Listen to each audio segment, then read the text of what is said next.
안녕하세요. 2026년 7월 27일 월요일입니다. 오늘 함께 묵상하실 말씀은 이사야 9장 8절부터 10장 4절까지의 말씀이고요. 제목은 그의 손이 여전히 펴져 있으리라입니다. 오늘 본문은 이사야 선지자가 남유다뿐만 아니라 북이스라엘을 향해 선포한 교만과 고집스러운 불신앙에 대한 엄중한 판결문이라고 할 수 있겠습니다. 각 단락마다 그럴지라도 여호와의 노가 돌아서지 아니하며 그의 손이 여전히 펴져 있으리라. 후렴구가 4번 반복되는 거룩한 경고의 시라고 할 수 있겠네요.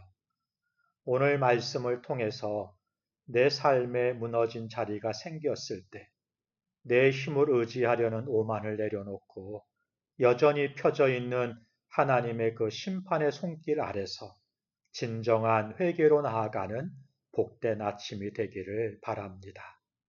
함께 본문을 살펴보죠.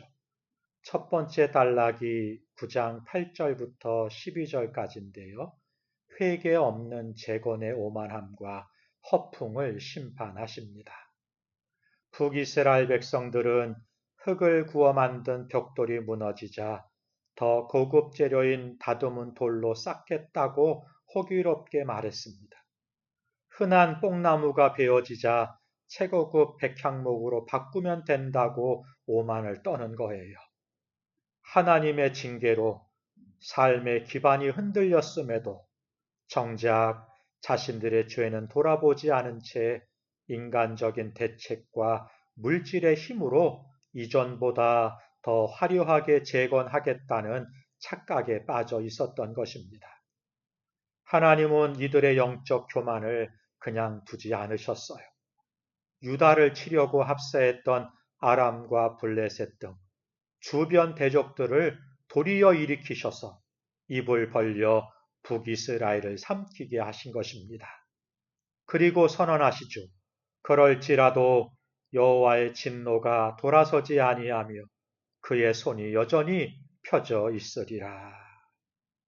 삶의 고난이 찾아오거나 성벽이 무너지게 될 때 우리는 곧바로 어떻게 내 힘과 경험으로 다시 보강할까 이러면서 인간적인 대책에 집착하곤 하죠. 그렇지만 하나님이 원하시는 것은 외형적인 재건이 아니라 무너진 자리에서 내 죄를 돌이키는 회개인 것입니다. 하나님과의 관계 회복 없는 인간적인 재건은 더 큰 무너짐을 부를 뿐이에요. 회개 없이 내 힘으로 다시 싸우려고 하는 영적 오만함을 내려놓을 수 있기를 바랍니다. 두 번째 단락이 9장 13절부터 21절까지인데요. 지도자들의 타락과 주의 자멸적 속성을 고발합니다. 백성들이 매를 맞으면서도 하나님께로 돌아오지 않는 결정적인 이유는 지도자들의 타락 때문이었습니다. 장로와 존귀한 자들은 백성들을 그릇된 길로 인도했고요. 거짓 선지자들은 백성들의 입맛에 맞는 거짓 말씀을 선포했습니다. 그 결과 사회 전체가 악행에 물들었고요. 하나님은 18절에 죄의 본질을 이렇게 선언하시는 거예요. 악행은 불타오르는 것 같으니. 네, 죄는 스스로를 태워버리는 자멸적 속성이 있어요. 하나님이 외부 대적을 부르시기도 전에 죄의 불길이 공동체 내부를 삼키는 것입니다. 므낫세가 에브라임을 삼키고 에브라임이 므낫세를 삼키듯이 형제끼리 서로의 고열을 쥐어짜면서 자기 살을 뜯어먹는 참혹한 내란과 부패가 일어난 것입니다. 그럼에도 돌이키지 않자 하나님은 동일하게 선언하세요. 그럴지라도 여호와의 노가 돌아서지 아니하며 그의 손이 여전히 펴져 있으리라. 죄는 결코 나를 보호해 주지 않습니다. 반드시 스스로를 망가뜨리는 자멸의 불길로 타오르게 되는 것입니다. 공동체 안에 말씀과 공의가 사라지면 서로를 향한 비방과 공격으로 자기 살을 베어먹는 비극이 일어나는 것입니다. 내 안에 타오르는 은밀한 죄의 불씨를 방치하지 말고 말씀의 생수로 즉시 꺼뜨려야 하는 것이죠. 세 번째 단락이 10장 1절부터 4절까지인데요. 약자를 수탈하는 사회적 불의와 도피할 곳 없는 심판을 경고하십니다. 마지막 단락에서 하나님은 사회적 불의를 고발하십니다. 권력을 가진 지도자들은 불의한 법을 제정해서 가난한 자의 재판을 굳게 하고요. 과부와 고아의 재산을 불법으로 빼앗았습니다. 경건의 모양은 있을지 몰라도 삶의 현장에서는 약자들을 억압하고 수탈하는 구조적 악을 자행했던 것입니다. 하나님은 이들을 향해 엄중히 물으세요. 벌하시는 날과 멀리서 오는 환난 때에 너희가 어떻게 하려느냐? 누구에게로 달려가서 도움을 구하겠으며 너희 영화를 어디에 두려느냐?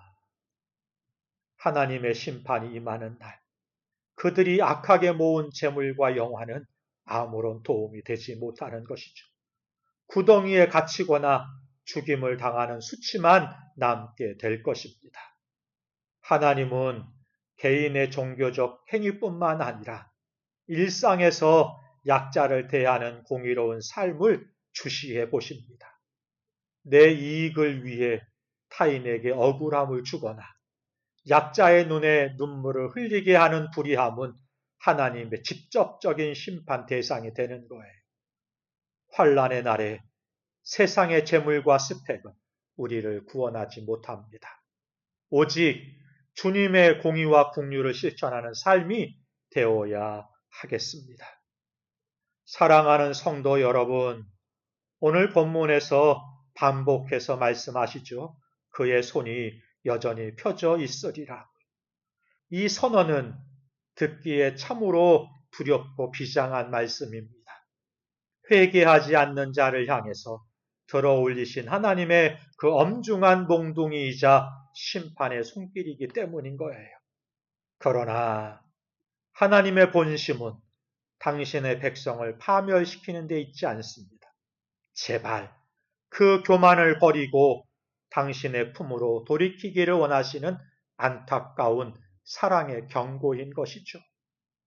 우리의 힘으로는 죄로 인해 펴진 하나님의 심판의 손을 거두게 할 수 없습니다. 오직 우리를 위해 십자가에서 두 손과 두 발이 못 박히신 예수 그리스도의 보혈만이 하나님의 진노를 거두게 하실 수 있습니다.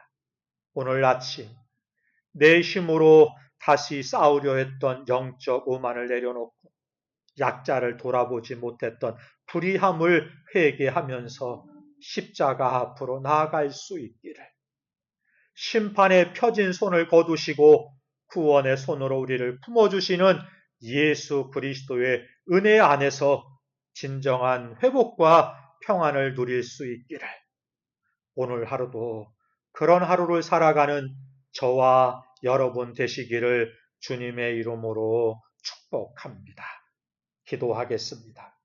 살아계신 하나님 아버지, 오늘 말씀을 통해 내 삶에 무너진 자리가 생겼을 때 조용히 돌이켜 회개하기보다 다듬은 돌로 다시 싸우면 된다면서 내 경험과 힘을 의지했던 영적 오만함을 회개합니다. 내 안에 타오르는 은밀한 죄를 방치하여서 스스로 망가뜨렸던 어리석음을 용서하여 주시고 일상의 삶에서 공의를 버리고 약자의 눈에 눈물을 흘리게 했던 불의함을 회개하오니 불쌍히 여겨 주옵소서.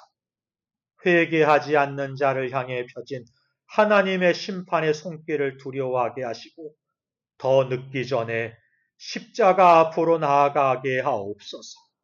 우리를 위해 십자가에서 두 손을 벌려 피 흘리신 예수 그리스도의 대속의 은혜를 붙잡사오니 심판의 손을 거두어 주시고 주님의 구원과 회복의 손길로 우리를 품어 주옵소서. 예수님의 이름으로 기도하옵나이다. 아멘. 감사합니다.